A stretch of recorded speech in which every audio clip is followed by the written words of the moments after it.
Hey, welcome back, Chili Peppers. I hate to be the bearer of bad news, and I know a lot of you are going to freak out when I say this, but it's time to start planting the fall garden. Now, I know, you're like, okay, I haven't even gotten anything off of what I've been producing or what I've planted so far. And you'd be right, neither have I.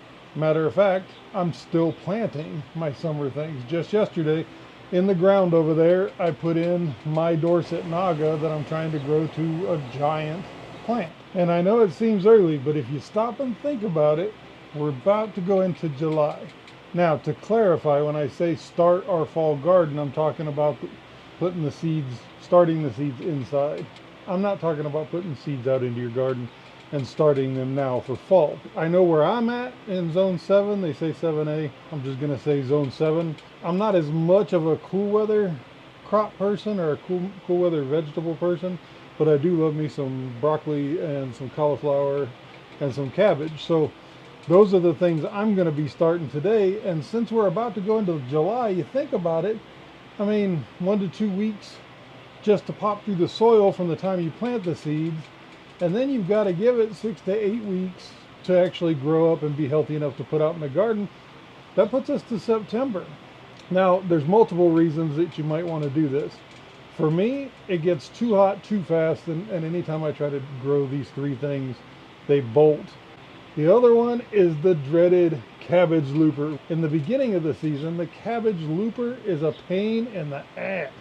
It gets on anything I put out like that. I've tried it year after year after year, and sometimes I get a harvest, sometimes I don't. But that damn cabbage looper gets on there and just tears the plant up. They're not so prevalent at the end of season, so it's a lot easier for me to start these things under my light inside, let them grow for a couple months, get nice, big, and healthy, and then bring them outside when that kind of pest pressure has gone away, or at least reduced itself significantly. So I know it seems crazy, but if you're trying to get the most, especially like me, get the most out of a small space, this year I'm going to bring it outside and put it in grow bags. So when it gets too cold, I can bring it into the greenhouse, or bring those grow bags into the greenhouse. And we're going to see how long we can grow broccoli, cabbage, and cauliflower. Just an experiment. It's fun. And let's face it, broccoli tastes awesome. So just like in other videos, I use the 4-inch, especially because these are going to be under the lights in this pot for 2 months. There's plenty of room for them to grow, because this time we're only going to plant 1 or 2 seeds, probably 2, right in the center, and then whichever one is the strongest we're going to pull. So I've got my Pro Mix at the ready over here. I've got some extra back here behind, and I'm just going to start going through and filling these cells. One thing I do want to say is if you're using Pro Mix like I am, it's very compressed. So you'll come across these hard blocks down inside. Just make sure, just keep rubbing the side of it and then breaking off pieces and squeezing them. And you want to get it down to that fine, fine powder. A lot easier to start seeds and keep them healthy if you get it down to a fine powder. Now you might be wondering why I didn't say anything about like spinach, kale, lettuce. Kale, you could probably do it. Actually, kale, yeah, you could probably do it this way. But your other ones, your lettuce, your spinach, stuff like that, is very fast growing, and we don't want to start that yet. I'll probably wait another month to start my lettuce, spinach, kale, that kind of stuff. Now I did just start a bunch of Swiss chard.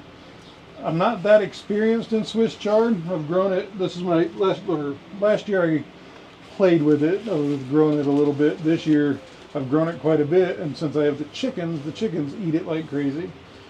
So in that last video, I went through, time to get rid of all the lettuce, kale, all that, because it was bolting, because it's so hot outside.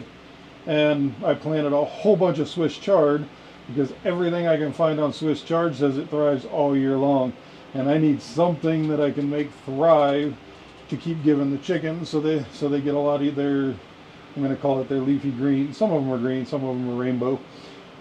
But chickens love it, and it gives them a variety. They really enjoy that I give that to them every morning. So I will be waiting on the lettuce the spinach and the kale at least another month. Another reason that I like to use these 4-inch pots that are in a sheet, fits right in the 1020 tray, is you really got to think about how much room you have. Then you want to actually utilize that room. So I have enough where I can easily, well, I shouldn't say easily, I can line 3 of these up side by side underneath my one big rectangular light. It's going to be good there for 2 months. There's plenty of light from that one light. Everything's just the right size for that. So you want to be able to pack as much in there as you can, but you want it to be healthy long enough to make it till it has to be planted outside. Okay, we got our Pro Mix in. I'm going to go get the hose. We're going to wet it down, take it inside, put it under the light, start planting some broccoli.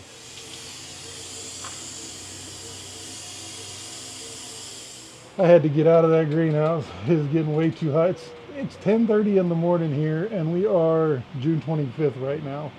And it's at 10:30 in the morning is too hot for my big butt to be in there.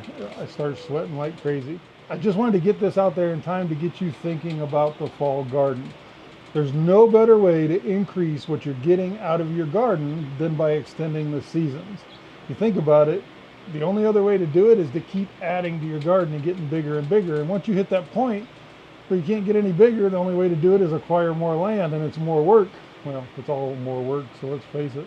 If you plant it right and you get your lettuces, spinach, and kales, well, specifically talking about my area, Western Colorado, we're in the desert over here. I can do lettuce, spinach, kale, Swiss chard, of course, things like that. I can do that at the beginning of the season because I can start those seeds inside and they can handle the cold when I bring them out. And trust me, the chickens have eaten a ton of it. Then through the summer months, even though for me getting these things outside is a lot slower than a bunch of you out there, which makes it kind of tough because I'm just getting my peppers out when everybody else's is already huge and starting to get pods. Well, not everybody else's, but people in other zones are huge and starting to get big pods out of it.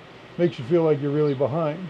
But our winters are mild here too, so a lot of times we tiptoe into October and make it all the way through October, and the peppers are still alive into December or into November.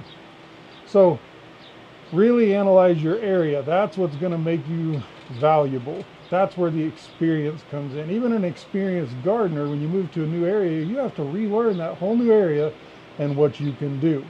So I'm just trying to get you thinking about it to get you as much food on the table, in the house, farm to table, garden to table, as humanly possible with the way things are going. And I think it's going to get a lot worse. So always remember what I always say: you don't have to be a prepper to be prepared.